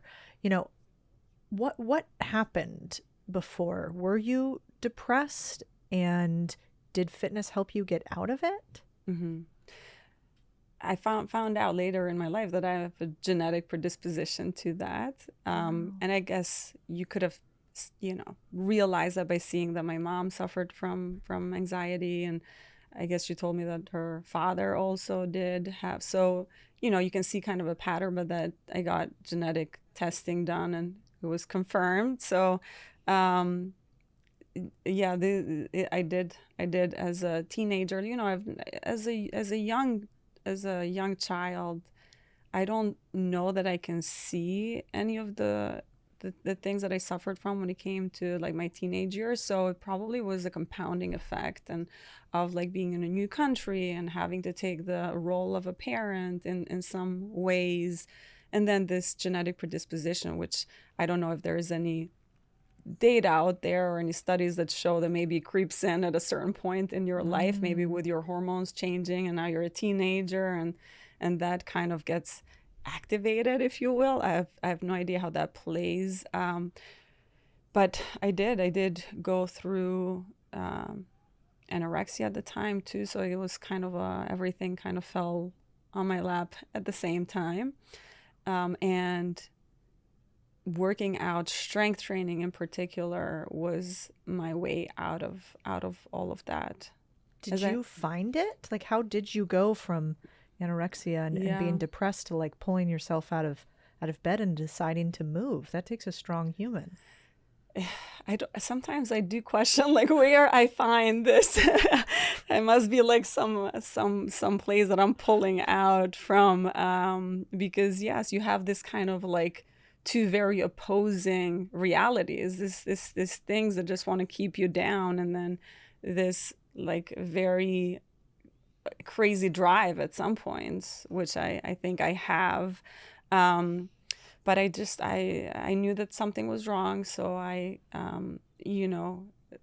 would find help. Like in college, found a therapist and would try to read books. Like self-help books has been like my biggest friend, alongside with like obviously working out, was like self-help books, a lot of psychotherapy, a lot of even like college level books.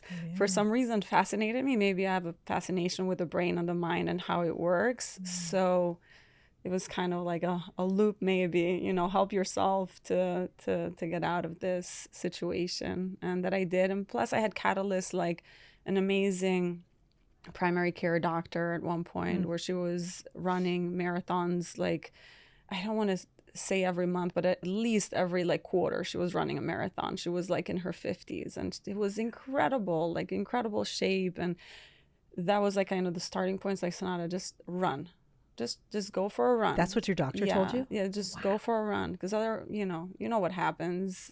It's not the, sometimes you're like, take this medication. It's like that's the what easiest thing. Yeah. Did they ever try to prescribe you prescription drugs? Yes. Yeah. So it was like, was that also a combination of both. Yeah, of both. But the running like really was life-changing. Like that was my little step into doing things to take care of my health properly. Doing it for the right reasons, to get out of the eating disorder and anxiety and depression. And not to diminish myself and make myself smaller, and like doing cardio. And so like I started running with the goal, like I'm going to run a marathon, and that brought the need to nourish my body properly. And then I found myself in strength training. I was still kind of like running, and was going to my local gym. And just friends of mine were like, you should try weightlifting. And I also had the fears of like, I don't want to be bulky, like I don't want to be big. And but once I started down that path, there was like no turning back. Yeah. I was reading a study the other day that for women under 30 in the US, 60% of them at some point in time have been on an SSRI or an antidepressant. Yeah. And that there's an epidemic really in the US, whether that's over prescription or over necessitation or, not really sure. But for young women who are anxious or depressed, obviously we're not doctors, we're not making medical advice, but would you tell them to replicate what you're doing? Would you say, try the gym, try running? What do you tell young women who reach out to you about that? Try physical activity first, because just as little as 150 minutes a week of physical activity can have almost twice as much of the effect as an antidepressant or as an anxiety medication can have. So try that first. That's your natural antidepressant. That's your natural like anti-anxiety. And maybe, again, like you said, we're not medical doctors, so we're not making any of those statements, but why not start there with something natural? And if you need to, there's cases where people just can't get out of bed, just can't do it. So why maybe then do it in conjunction? Consider that. Or utilize, if it's not medically necessary, the prescription to get out of bed, but then do something with it. Go to the gym, and then hopefully by setting up that healthy habit of moving your body and working out, you can then in time, like I did, ditch the antidepressants and anti-anxiety medication. You were able to get off of it entirely? Yeah. Wow. I am off of it. It's been 10 years. That's incredible. Yeah. So what does a day in the life look like for you today? Obviously, besides podcasting. Yeah. But maybe that's a big part of it. Lately it has been. Yeah, you're running a bunch of businesses. But what does it look like, a day in the life, if you got to choose? Yeah. What would it be? I get up, like I said, I make my smoothies so that I Like what time? Is this, are you like a 4:15 riser? You look like an early riser. No, I'm not. Really? Okay. I'm not. I need that little like extra REM sleep in the morning that I can get. My sleeping is important to me. Sleep is another like component of health. So if I can get that right amount of sleep, I'm not gonna get up in the morning at 4:15. So I usually is like 6:30. Okay. That's more realistic for me. I don't want to lie. So I get up, I make my smoothie, I make my cacao. The cacao is my caffeine substitute. And I either have meetings. It's like there's no day that is exactly the same. There's like meetings. I have to train Kim. I have to go to the gym. Like those pieces of the puzzle kind of move around. I work on content. I still manage my own page. I have a few other social media platforms that I have not given up the controls yet.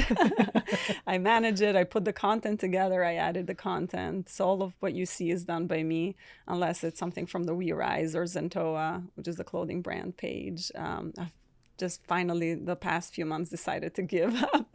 It still looks good. I think you're crushing it. Yeah. Thank you. Thank you. Plus the clothes are really cute. That's your brand that you started. Yes. Zentoa, my little mindful warrior. Yeah. And it's, why did you start that brand? Like there are a lot of workout brands out there. What made you think I want my own and I don't like with options? I just wanted something that I could wear all the time and feel good in it, like all the time, because that's what I live in the workout clothes in Zentoa pretty much. So I wanted something that was fashionable. I wanted something that made women feel good and it was great quality. So that's where I started. But to go back to it's not an easy business, like clothing industry and like competing. It's yes, you're like, I good for you. I should have known. Why didn't I? Like I wish I knew before. Told you. But you make certain decisions early on when you don't really know how like your following is and what that translates into and what you're able to order and sell. So it's a tough business, especially for a small brand when you're trying to compete with larger brands that can produce tons of units at super low cost. And here you are, producing a fraction at a higher cost. So then you have to pass that on to the consumer. And but it's still my little baby, the little engine that could. Well, it's really cool stuff that looks unique, and you can tell is designed by a woman who actually cares about the shapewear because she's got to wear it every day, which makes a huge difference, I've found. And a lot of the times, I think these big brands before were hard to compete with, but now, you go and use some of the big brands, and I won't name any names to be a jerk, but quality definitely comes down, I think, at scale. Yeah, because even those brands are suffering. Like just to hear some of the like margins that they're having to deal with, it's like they're suffering. So they're having to cut on quality. They're having to cut corners. Yeah. And that is one thing that I've never wanted to do. Like I didn't want to cut corners. I didn't want to produce something and white label it, or I wanted to really like stand behind the products that I put out there, like something that I was proud of, like wearing and sporting around the gym. It's true too, because then you're not going to attract a Kim Kardashian, you're not going to attract a Carly, you're not going to attract the type of people you want in your life if you have a cheap brand. Right. They don't want to be associated with that. Right. So I think that's really beautiful. She likes Zentoa. I give her pieces. She puts them on because they do shape you nicely, especially the behind. Yes. So that's how I get your butt. I just wear the clothes. That's what I should have said from the beginning. What kind of marketer are you? We have to work on this. I am bad. Okay, I do want to talk about so your day. You wake up in the morning. You wake up at 6. You're making the smoothie. You're going to meetings. You're doing some working out. Probably some more meetings. Only one workout a day? Yes. Okay. It's funny. Like I used to work out more when I had a corporate job and had, like a super busy corporate schedule than I work out now. You used to find me in the gym for a few hours, and now I'm lucky if I can get, usually it's like 45 minutes to max on a good day, an hour and a half. When I'm doing lower body, that takes a little bit longer. So yeah, on a day-to-day basis. That feels doable, like for a woman. Because when I see some of the women in the gym and they're there for like 2 hours, I'm like, dang it. Or they have like 2 different workouts during the day. That can be tough. It's unnecessary. You don't need to be doing 2 workouts a day unless you're a bodybuilder and that's what you're going for. If some bodybuilders do 2 workouts a day. I've never done that. Even when I was competing, I did bikini bodybuilder competition. So like the very first level. I've seen you. So even then, I didn't do 2 workouts a day. Amazing. Do you ever was it ever hard to put your body on the internet? I mean, I get comments on the internet and I talk about business stuff, but I don't really get comments about what I look like because it doesn't really matter. They could be like, you're poor, you're lying, Codie, you really don't know what you're talking about. But it's never really my body. I think it would freak me out to put that on the internet. Does that ever get to you, or did that in the beginning? I don't know how I bypassed that. At some point I did. I think the hardest thing was hitting like 100,000 followers. I'm like, I think I didn't sleep that night where I'm like, 100,000 people are watching me do this. And that was like and then I don't know, I just kind of like adjusted myself to the reality of having so many people look at me and look at my body. And honestly, when it comes to like, I know there's like a lot of negativity sometimes. I don't have, I'm super grateful for my audience that they're incredible. They don't have any negativity, much, if any at all. But even if there is, it almost kind of makes you stronger. Because you can take it 2 ways. You can allow it to bring you down, and that's the only thing that you think about. Or you can take it as like, this is not a reflection of me. This is a reflection of the person leaving that comment. So it just kind of builds more confidence in that sense for me. Because I go the other way where I'm like, no, I know who I am. I know what I'm doing. And that's your opinion. I'm sorry you feel that way. Oh, it's beautiful. Do you ever feed the trolls? Do you ever clap back at them? Talk a little shit? Ever once? Very rarely. Sometimes. when there's comments about steroid use. Oh, that one gets you. There's always one that gets me. Because I am such a puritarian, if you will, when it comes to like what I put in my body. Like I don't even take an ibuprofen, for not mentioning any brands. Like I don't even take anything, or I try not to, if, I've got super bad cramps, like maybe on those days, very rarely even. So I just move my body and the PMS goes away. But if my diet is so clean, why would I do something like that to myself? Why would I ingest that? No, like I refuse to. Yeah. So that's what gets me, because I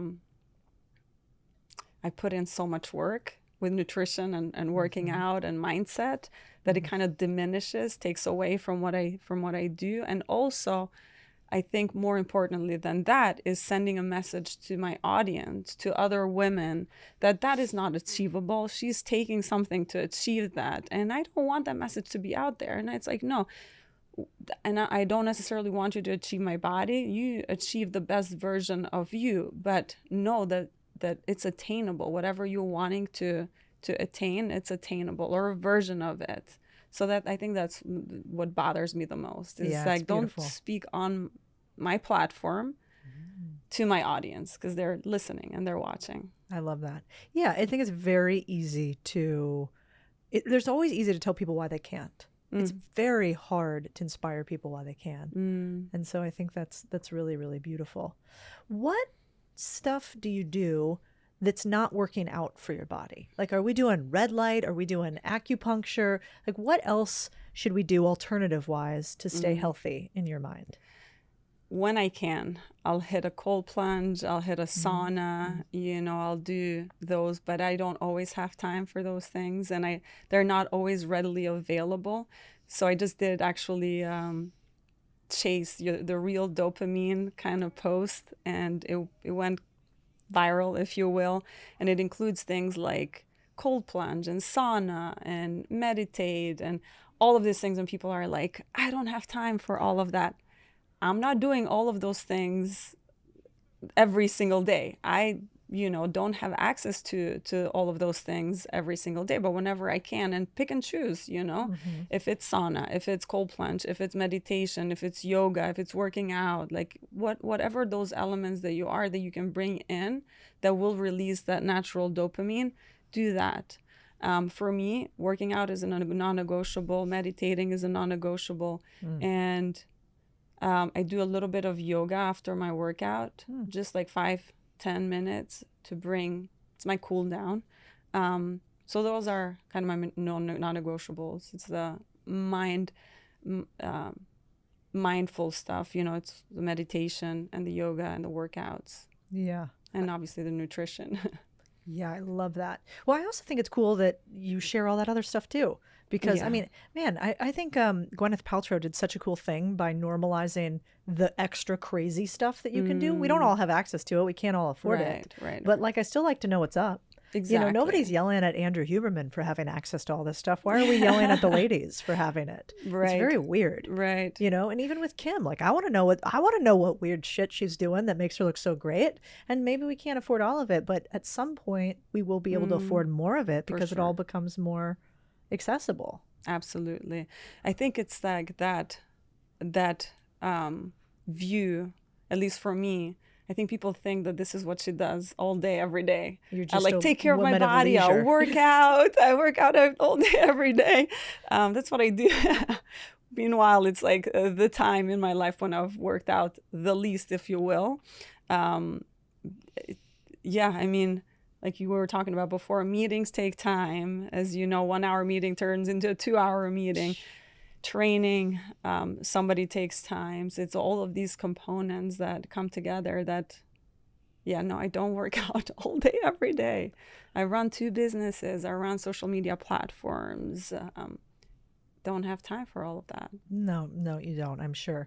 So is there anything that makes you nervous still? Like you've kind of achieved this peak in so many different things. You have a couple incredibly strong businesses. You have this huge social platform. You're hanging with all these celebs. Like what makes you nervous these days? Is there anything you're doing right now that you're like, oof, I'm pushing the edge? What makes me nervous these days? I'm a perfectionist, so I'm always nervous.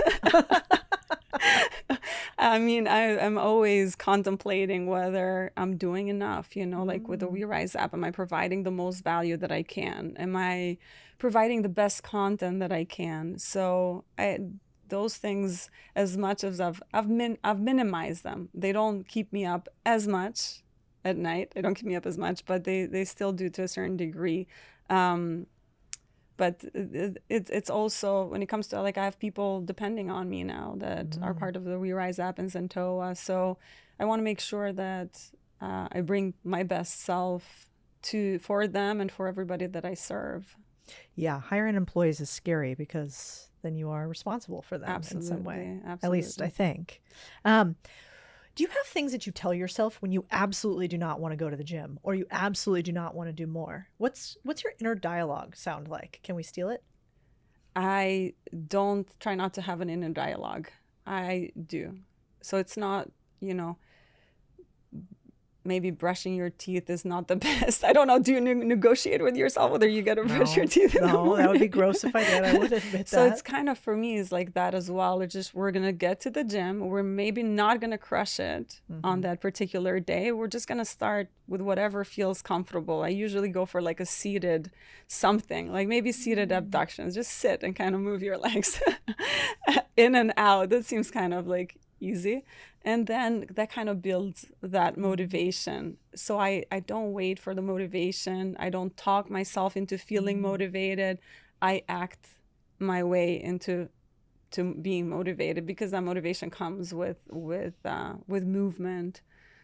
That's a great point. So move first and then your mind sort of follows. Absolutely. And also, like, if you keep in mind that things that are usually hard in the moment, like working out or making the right choice when it comes to nutrition, like, we'll have that reward later. will give you that reward later. Just keeping in mind like how good you feel afterwards. Like I know this is cliche, but I've never regretted a workout that I did do. No, man. I never regret it once I get to the gym. Exactly. It's just getting to the fucking gym sometimes. But I mean, I've had people in the app that slept with their clothes on so they could just make sure that I've already put these clothes on. I might as well get up and like get something, like work out in the morning. Just eliminate, when it comes to that, when you know that you're a person that's contemplates that a lot, that is struggling with yourself. Am I going to work out today? I don't feel like working out. Set yourself up for success.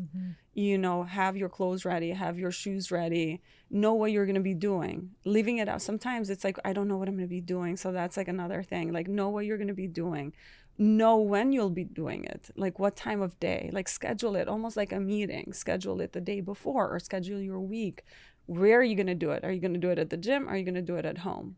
So scheduling and kind of removing all the unknowns and the stressors around it makes it more accessible. It's so true. And I still don't do so many of those things, which is like the funny part. It's layering a few actions on top of that. Now, you are going to have in the app mindset, but also nutrition. Is the saying true that you can't work your way out of a bad diet? Yeah, it is true, unfortunately. It is true. I mean, we do have currently habits and nutrition that's currently in the app. So that's great because it does help people with setting up these new habits and just in general new habits and ditching old ones and then moving into better nurturing themselves. But your original question was, you can't out-train a bad diet because, and that, what does a bad diet look like at the end of the day? If you're not nurturing with enough protein, then you're doing yourself a disservice because you're not building the strength and the muscle that you need. If you are putting in foods that are not good for your body, like sugars and whatnot, that's also, you're not going to be able to out-train that because your body can only process so much. Yeah. Do you drink alcohol? Well, I think I heard this on another podcast. I knew it was coming with Mike, actually. Yeah. I used to love a glass of wine in the evening. I used to love it because for me it was like an experience. I just love the experience. It doesn't serve my body anymore. It doesn't serve, like from even a glass of wine, I could have a hangover the next day. I could experience like heart palpitations at night. So it's like that trade-off just is not there. I will still do it once in a while, make sure like I drink a ton of water and clean, try to do like clean alcohol. But it's just not something that benefits me anymore. So what do you do at the end of the day when you're like, that's how I used to think about it. We were kind of taught, especially in finance, we drink a little bit too much, but at the end you're like, it's a long day. I got to wind down. I grab a glass of wine. I sit down. Like it was my habit. Yeah. So what do you replace it with? Walks. That's like walking my dog in the park and watching the sunset and just chatting with people. That's kind of been a huge, honestly, it created anxiety in the beginning because for me, like, that was my thing. I created a habit. We create these habits that we rely upon. And it's just a matter of like putting in the reps with a new habit and walking and meditating and truly listening to my body and what that did for my body. Now, do you crave like meditating and walking? Like I like meditating in the morning. Yeah. But if you're like, Codie, long day, go ahead and meditate. I'd be like, the thing is, no. Like it doesn't sound like tasty enough. Yeah, But does it feel tasty for you now? Does it feel like lovely? Yeah, it does. It does. Especially it depends. You try out different kinds of meditation. I went to Bali and got certified in meditation and breath work and did learn some meditation and breathwork techniques that just give you that real good feeling so that it does have that reward effect. Yeah, that's a good idea. Do you do it with your man? I do. Really? We went together actually. Who leads the meditation?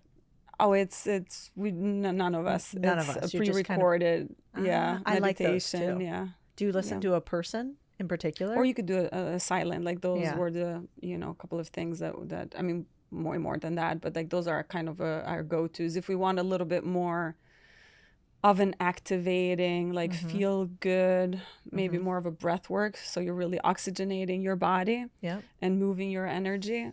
And then if you want more of a relaxing, going back to center, then it's more of a silent meditation. Yeah. Do you ever get them to do like eye gazing or anything?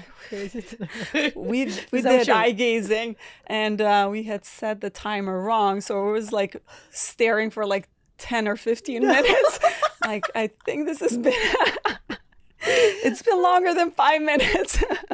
I tried to talk Chris into that. He was like, what is wrong with you? He loves meditating. He does it a lot now. Yeah. It helped him a lot when he was in conflict zones too, actually. I forget what the name of the woman, Ziva Meditation maybe is her name. Anyway, but he started doing what I would consider kind of similar to transcendental meditation, which is what I do or like. And then I started listening to, do you know the guy David G? Kind of looks like Santa Claus. No. It's not it's not.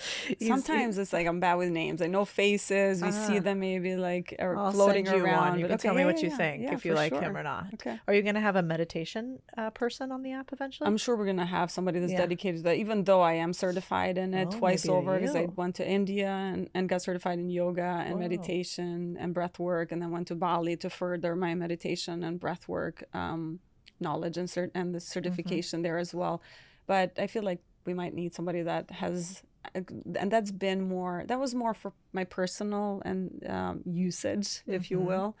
I'd love to bring somebody that's their sole focus. Right now, there is some meditation and yoga on the app as well, just shorter. I guide people through it, through the yoga and through the meditation. There's little like 15-minute, 5-minute yoga, 15-minute meditations, just like graspable little pieces for people that are short on time.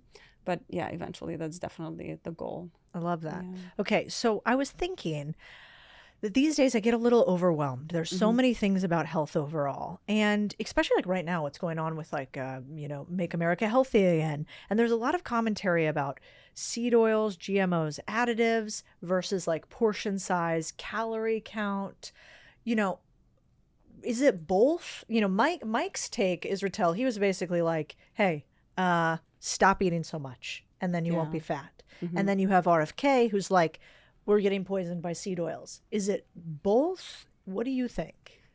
I would side with Mike's a little bit on that in the sense that let's tackle like the big rock issues, like the easier issues. And are you eating, what's the calorie amount that you're eating? What's the macro breakdown? Like those are, I feel, in a sense, a little bit easier. And then when you have grasped that, when you're consuming enough protein, when you're prioritizing protein, then you can dial it in. Am I eating the right type of foods? Am I eliminating, all of these other things that we know by now are not good for our bodies? But it's a step-by-step process.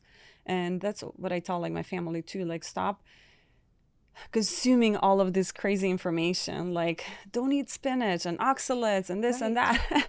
Like don't do that. Let's start with the basics, like eat enough protein, move your body properly, because that is proven that will most likely override some of these other things that you're not even doing in like big amounts, and if you want to, then once you've got this like foundation and big rock issues, then dial it in, like we were talking about before, even with supplements, like big rock issues, and then see if you need to like supplement around that. That's a really good point. I guess it's sort of like money, because it's the same thing. It's like, yeah, you could learn about equity investing in shorts and, options, or you could earn more money and spend less. Exactly. And you could start with those two things. Exactly. Interesting. That makes me feel better, because these days I'm like, I can't keep track of all of the things. It is so overwhelming, and then people don't do anything. It's just they go back to like their old, habits, because again, you're trying to like eat an elephant versus like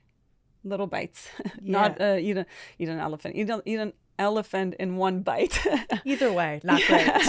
Frowned upon, I think. Yeah, exactly. So what about like you talk a lot about don't eat elephants, by the way. That's going to be the Somebody's title gonna be like, of this podcast. Sonata said, eating elephants will make you grow a big booty. Exactly. Albanian advice. Yes. Okay, so if you had to rank it from worst to best, I want to throw a couple things at you, and you can tell which one you think. So, alcohol, bad sleep, processed food, seed oils, not working out consistently. Are we rating from? I don't know, whichever way you feel. From great bad to about good? it. Let's rate from bad to good. So, like, if you had, what's the worst? Is the worst thing you can do bad sleep? Is it alcohol? Is it, processed foods? Is it too much foods? Oh my gosh, I feel Or like just these all are of those are like- bad? I would say prioritize working out, prioritize sleep, prioritize nutrition, like eating enough protein. What was the other two? Like processed foods, try to eliminate. So it's like taking that step by step, get enough sleep, work out hard, dial in your nutrition. And then the other steps of like eliminating processed food and eating as much as you can whole foods. And then like eliminate seed oils, replace olive oil. Now my dad always used to say like olive oil is medicine. I used to be like, like olive oil is medicine. And now, there's so much also out there in the media, including Brian Johnson, like drinking shots of olive oil. Do we believe that? I like olive oil. I actually am pretty, I haven't done studies. I don't know. I'm not sure what the studies are out there, but I personally love using a decent amount of olive oil in my diet. Interesting. And like my salads are basically, the dressings are pretty simple most of the time, unless I want to get fancy, but most of the time, like 90% of the time is olive oil, lemon, salt. That's it. Yeah, that's good. Okay, I like this. I'm basically trying to work my way back into my glass of red wine is not the worst option. So I think we almost got there.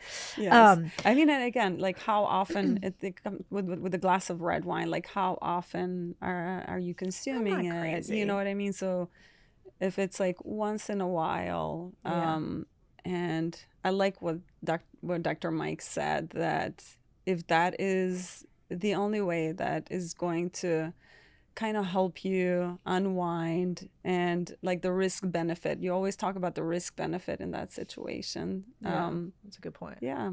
What do you think about stress? Like, how bad is stress for your body overall? And how much does working out offset stress? A lot. Like working out is, like we were talking about before, like stress goes into like anxiety, goes into depression, like all of those things are mood disorders. It is at the top of the list. Working out is a big release because it uses up that cortisol. Like it is huge at the top of the list, I would say. Is that how that works? It actually uses up your cortisol on working out, and so it removes it? It actually helps, yeah. Like and it depending on certain types of workouts can increase the level of cortisol, and there's later on a longer period of time where it can be brought back down, unless you're doing things like maybe meditating and doing those mindfulness practices to lower it back down. But yes, working out is at the top of the list as a stress reliever. What do you think is the worst exercise advice you've ever heard? Worst exercise in terms of like don't lift because it'll make you bulky. Yeah, that's bad. That's bad. That's one of them up there. And the best was you actually start doing it, lift weights. And for me, like maybe it's a little tangent just to like stay authentic. It doesn't quite fit into the workout, but like the authenticity part of it, as far as like when it comes to like my presence on social media and my platform and the businesses, it's just to be authentic. Yeah, well, you come off that way. Oh, thank you. Yeah, I appreciate totally. that. I think it's hard to grow on the internet to the size you are if you're full of it.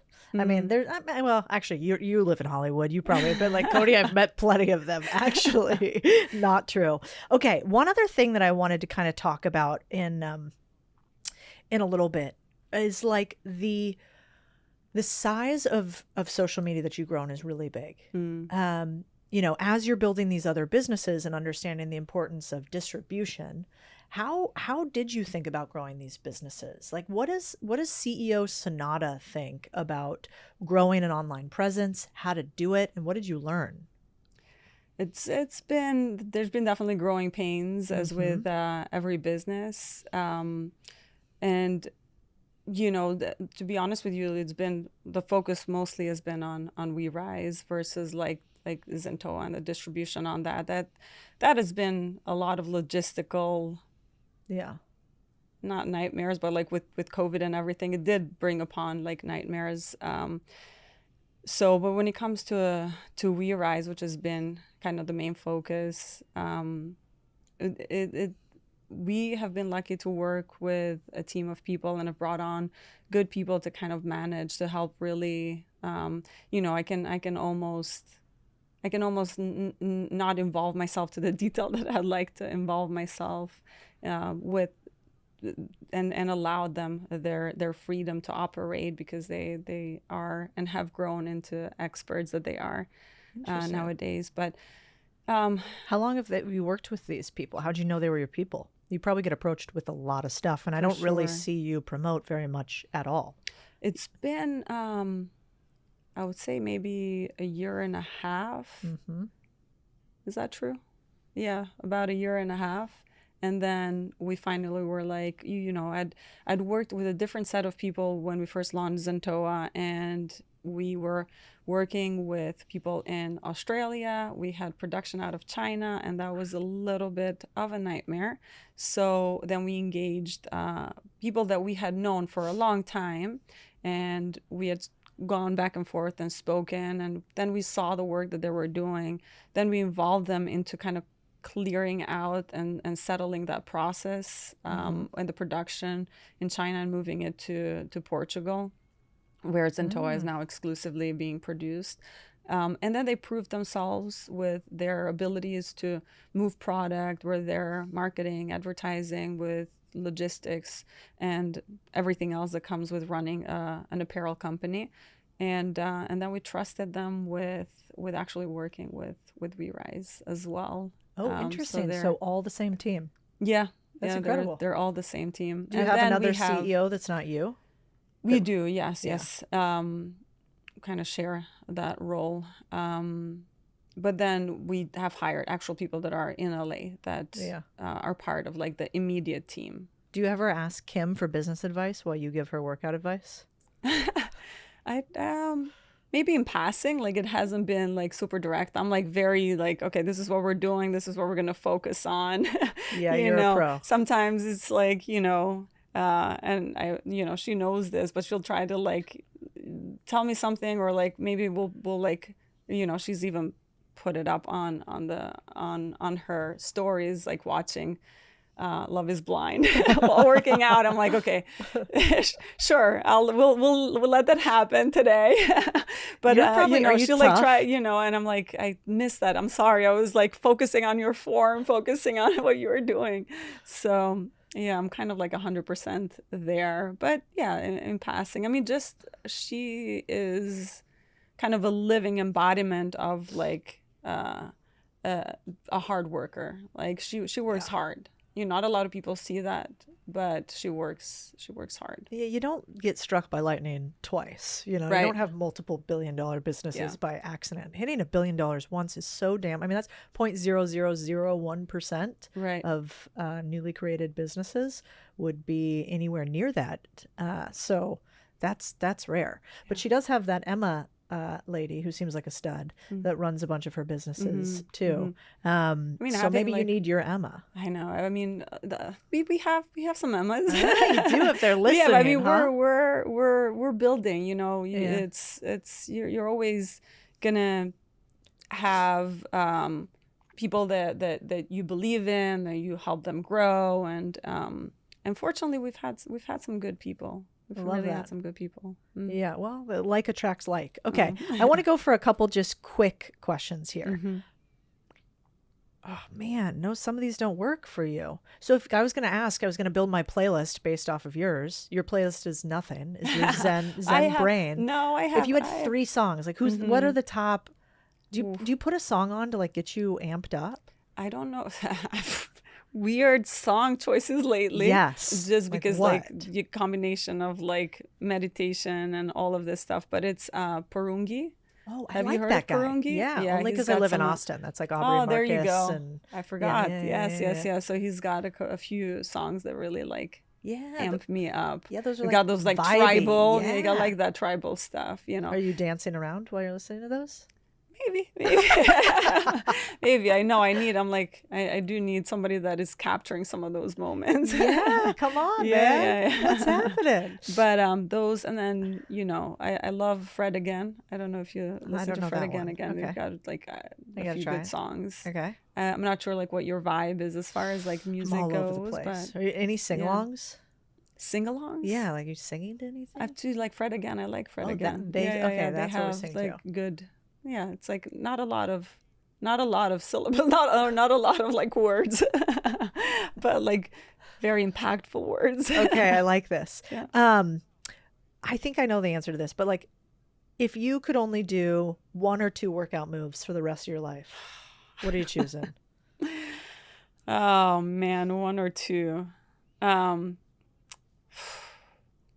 I would choose a Bulgarian split squat.